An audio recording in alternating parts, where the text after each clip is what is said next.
for having me. I'd love to be a guest. Yeah, no problem. I'm happy that you're here.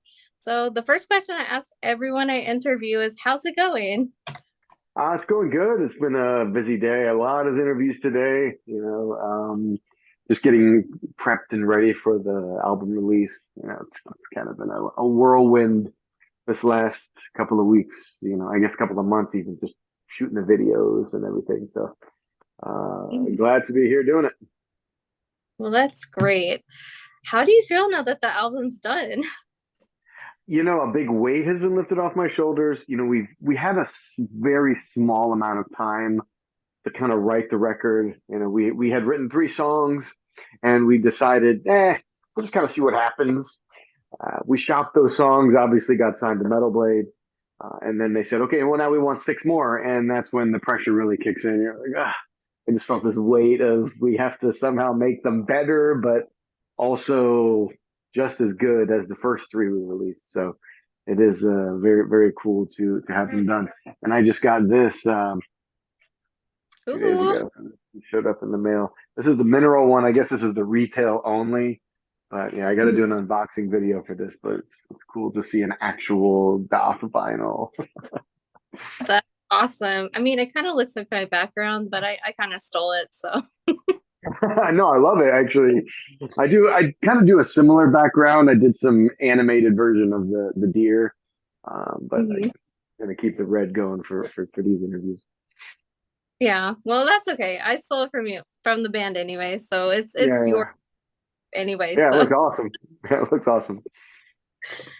how does it feel to be back after so long? I've been doing this, obviously continuously. It never really stopped, I guess, musically for me. I just continued on to the next band, to the next band, to the next band. But this feels different because this is something I've kind of wanted to do from the beginning. I felt like I never really got my comeuppance or my chance to really shine in Doc. I was replacing a guy, and that was kind of a tough record. And then the next record, the self-titled one, I think there was a lot of inner turmoil happening. So it was a very raw and aggressive album. So this was the album I always kind of wanted to make with Doc. So it's kind of cool to come full circle and and be here right now. Yeah, for sure. It's been what, about 14 years since a new CD's released? Yeah, 14 years. And although we do have new members, it does keep all of the same core elements and sounds because AL was the main writer, and he obviously is. It's he's in the band, so it's we held on to those memories that people had of the nostalgic sounds, the things that they're looking for. I had a guy in a YouTube comment say something about my dad and I used to ride around and listen. He showed me Doc, when I was early high school, and I have very fond memories of that. A guy literally had some nostalgic moment over it. So I guess that's pretty cool to come back after all these years and people still kind of care. Oh yeah, that's always a plus, especially, after taking that long of a break and people are excited that you're back. Yeah, I mean, Daath never was like a huge band. Obviously, bigger bands, tend to have that happen. But to be at this kind of level and have it happen is very cool. It's almost fulfilling in a way. It's almost what's the word am I looking for? Dream come true. Yeah. So I have to ask, why did it take so long? Like, what did you do in those 14 years and why decide to come back after so long? Well, Doth, we kind of split ways in 2011-ish. We had done a tour, maybe no, it was the end of 2010. We had toured a lot with Chimera, and eventually Chimera kind of absorbed half of Doth, so we kind Mm. of became Chimera. And then the other half of us that didn't join Chimera kind of did our own thing. And I think it's just like anything else. When you get busy with something and you let it go for too long, you kind of forget to keep in touch. And those things don't really become prevalent and it gets harder to come back. So, obviously myself, I continued, doing bands and whatnot. And I know AL, for instance, had his own podcast and he kind of did his unstoppable recording machine stuff. And he kind of made a business for himself. And made a mini name for himself as well. So we all kind of had our own, I guess, personal lives kind of taking over, Hmm. in 14 years. I mean, that's a long time. But, True. I think throughout all of it, I had always kept in touch with AL, just little jokes, little memes, stuff like that. And we had mentioned years ago about doing it. Even when we joined Chimera, we had mentioned, yeah, let's do Daath, but let's do our thing for now. And then eventually, COVID happened, and I think we were just, hey, let's give it a shot and see, let's make a couple songs. Is anybody in? And and here we are, a whole album in a Metal Blade later. Yeah, well, that's definitely a turn of events, especially when you just started out as three songs and now you're like, okay, let's make this into an album. I'll tell you, it's crazy.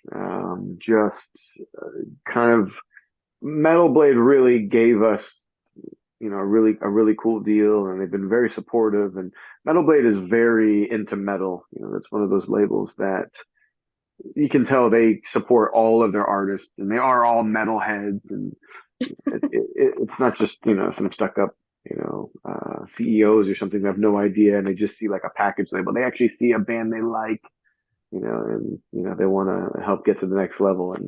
And Metal Blade, I see, does that for a lot of their artists. So it really is a dream to kind of be on this label. Oh yeah, for sure. I've talked to a few people on that label and they all say the same that it's a very awesome label. It's very supportive and they're happy to be on it. Yeah, I couldn't agree more. So what are you most excited for fans to hear on this album? I think just to kind of absorb the whole album, take it all in, listen from the beginning to the end, hear the journey. We carefully crafted this record. Even the track listing was very thought out. We went back and forth for, I think, like maybe it was a week, maybe 2 weeks, somewhere in there, of what the track should be in and what order it should be in and why it should be that way. So I think I'm most excited to just see it come out, see the reactions, and get out there and actually see the faces of the people in the crowd. Because doing like the Chimera, for instance, we would be out there and people were asking about Daath even then, and signing Daath stuff in the Chimera days. So it was very weird. So I'm really looking forward to seeing all those people again. That I lost touch with throughout the years. But again, I think listening from start to end, I think is going to be what hearing the reactions. That's the thing I'm most excited for. For sure. It's always good to see how people respond. It sounds like people really like the album. I listened to it the other day. I thought it was amazing, so I can't wait for other people to hear it too. Awesome, I appreciate that. Yeah, it's a very interesting album. Definitely I think pains all of us, because it comes from, years of doing this, so I think hopefully it comes across on the page. Yeah, for sure. Can you kind of like tell fans what they can expect to hear from this album? I think a lot of the same Doth sound people were expecting to hear. There isn't any clean singing. I think some people I've interviewed had some misconception that there could be. Not on this record, no. But a lot of very cool, deep, dark, emotional vibes. And then the nostalgic vibes. The lyrics kind of touch a lot on what some of the first two records did. We kind of went back to that theming scheme, but a lot of it I think is personal experiences. Hmm. And as lyrics are, I think you kind of adapt as the songs come out. So I always hate to say here's what one song's about or here's what another's about, because it's interesting to me that things happening now after it's all been released and written, like that is hex unending. Like what? He's talking about removing like a parasite, from you, and or something like that. It's interesting to see stuff come after the fact. But I think what to expect is really just a lot of effort and 14 years of waiting. Hmm. I think that's what you're going to really hear. And I also noticed on the album there's a few collaborations as well. Can you kind of tell me a little bit about that and how that all came to be? Yeah. So I think just throughout being in the metal scene, you kind of make friends with people, and we've always been fans of collabs, and especially growing up and listening to music, I always loved when my favorite musicians would get together and do something. So obviously, I think it stems from that. But I know Dan Sugarman, I believe he was a fan of Daath early on. I think he took lessons from Emil at some point, the previous guitar player.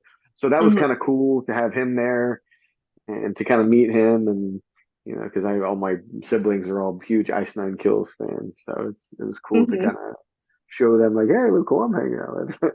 But yeah, but Dean Lamb, I'm only recently come into listening to Arcspire. I guess AL had some experience with them with his recording thing that he does. So it was cool to actually get to see him after just hearing all of his work. And he did such an amazing job. His solo, I mean, he nailed it. And then some of the previous songs, we had Mick Gordon, who Hmm. did the Doom stuff. That was cool. And Mark from Periphery, that was also really cool. Mark Holcomb. And I think we had Per Nilsson also from Star Symmetry, and he did Meshuggah stuff for a little bit there. I don't know. I guess it's just it's good to kind of bring different flavors to the table. It's always interesting to see what other people can bring. So, and it was also cool to meet some of these guys firsthand. Oh yeah, for sure. It's always good to get influences from other people too, as well, and kind of see what they have to bring. So that was really cool to see so many collaborations on a metal album. Yeah, it's kind of like a hip hop or an electronic album where everyone's collaborating. But I think they bring something to the table that makes you up your game. So because I don't know. I guess the way I always think of it is when practicing back in the day in a local band, and people like would come to watch you or something at a practice. You'd always have a better practice than you would as if you were there by yourself. So I don't know. I think maybe there's something to that. Oh yeah, for sure. And I know you mentioned that you started out with three songs and then your label decided that they wanted a whole album. Would you say like that was the hardest thing about creating this album? Yeah, again, because the first three were whatever. They actually weren't for the label. They were to just see what would happen. We actually shopped a couple of different labels. We had a few different interests. And Metal Blade obviously was the one that we felt kind of understood the direction we wanted to go. So from Hmm. that point, yes, they said, okay, well, now we want an album. Let's give you a record deal, and we need an album by this date, and here's how long it needs to be. And that's when the pressure really kicks in because, like I was explaining, it's kind of a little overwhelming to have to now come up with six more songs of the same caliber, if not better, than what you just did. But I think that maybe the pressure makes the songs better because you know that it's there and this is the go time and you know what you're working towards versus let's just make some cool songs and let's just see what happens. Oh yeah, for So sure. yeah, it was definitely a lot of pressure, I think, and it made the album that much better. But I did vocals, I believe, July of last year in 23, and I believe I received the songs in the middle, if not end to May. So I only had about a month to really prepare for the Wow. album to be written. So, yeah, when the crunch happened, you felt it, but the weight is just so nice to be off my shoulders.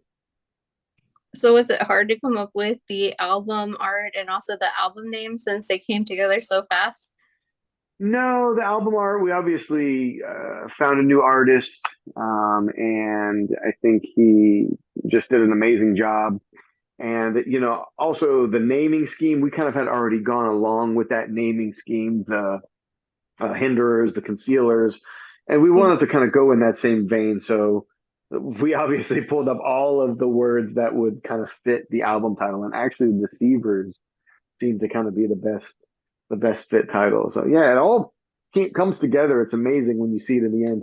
And that particular artwork, it's one of those I like to say is something in 5 years from now, you'll be looking at the album and listening to it and see something in it that you didn't see before, or you recognize Mhm. some sort of symbolism or something that as you grow older, you understand better.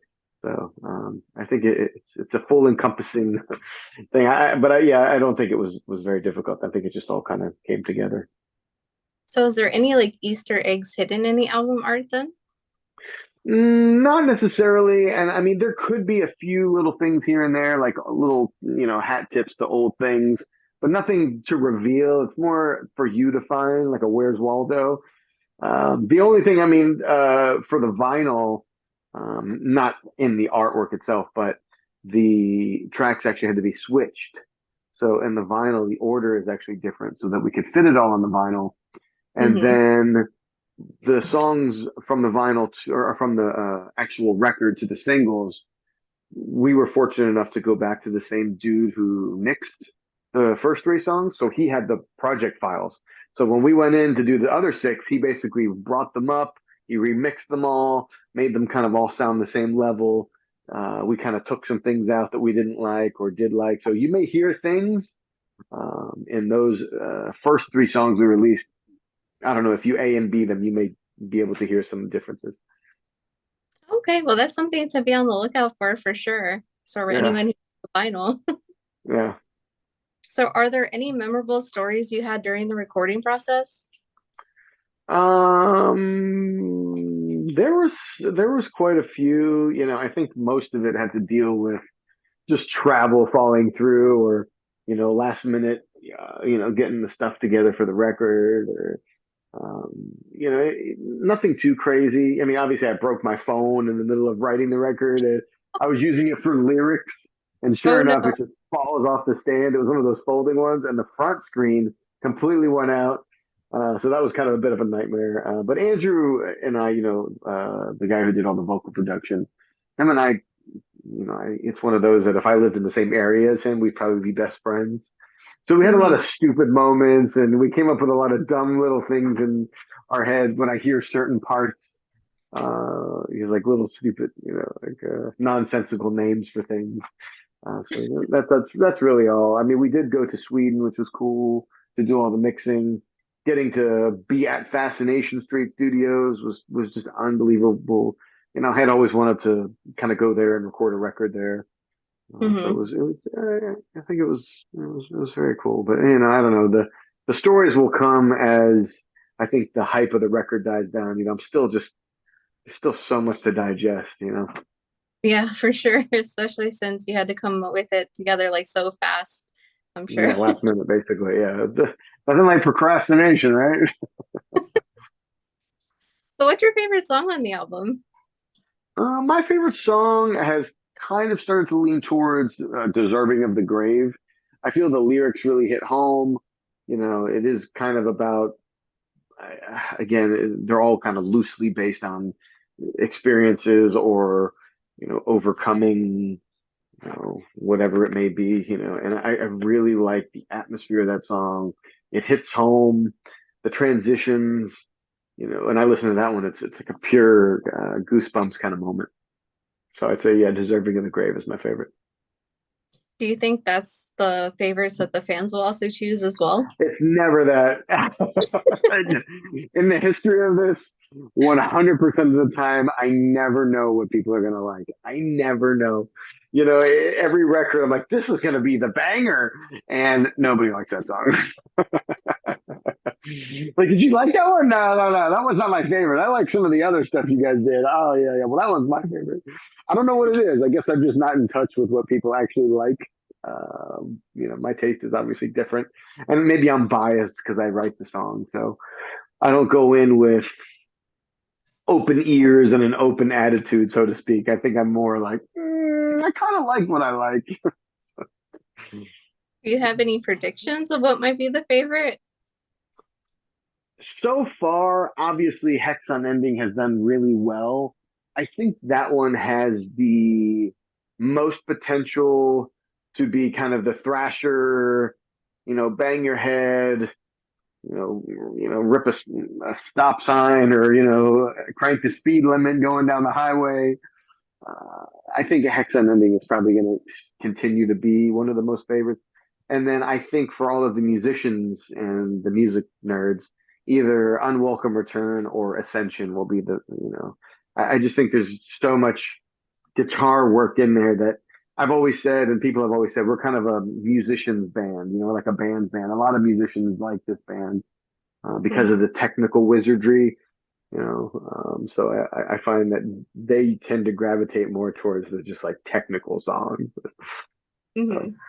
I Of course, would no predict those. pressure. What would you say? No pressure if it's not the fan favorite. I just always like to ask to see what you think will be the favorite.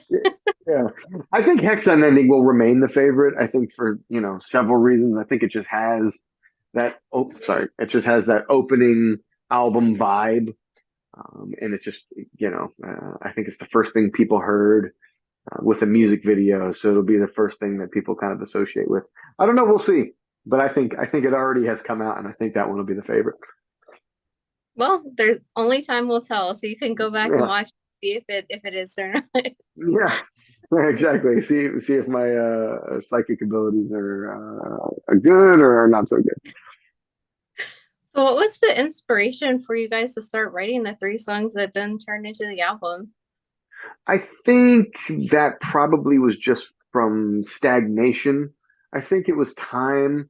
Like I said, we had mentioned it and, had Zoom meetings several times about let's do this and let's make a song.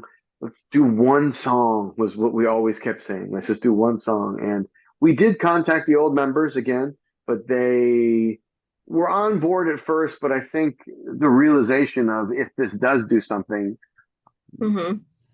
it's a big commitment, and everyone has families and lives and jobs. So after 14 years, that's what I said earlier. Once you let it go too long, it almost gets too hard to come back or figure out how to come back because we've just all gone off and done our own thing. But I think the inspiration, like I said, was just from it just felt like it was time. I think COVID really allowed people time to pick up their instruments, so to speak, and kind of Mm-hmm. start riffing and feeling what they missed. Yeah, that's true. COVID kind of brings everyone back to the music scene, I feel like, and people are ready. It's not like you could go see a concert or anything like that either. No, exactly. And a lot of writing took place. I think a lot of bands wrote in the COVID era. So it's Hmm. cool to see what bands came up with in that time. So, how does it feel now with the new members versus the old members? The new members feel like they were always a part of the band. It feels good. When we actually played in the room together, or we did these videos, or we did the photos. It felt like we were a band and we had always been a band. We Hmm. obviously picked the right guys for the job because they understood the task. They all contributed equally, and I can't say enough positive things about them. I'm very fortunate to be in a band with such talented musicians yet again. Um, Especially just all of them. I can't even say one in particular. They all just shine equally in their own abilities at what they do. It's kind of jaw dropping. Like, how did I get in this band? Well, it's awesome that you guys all fit together.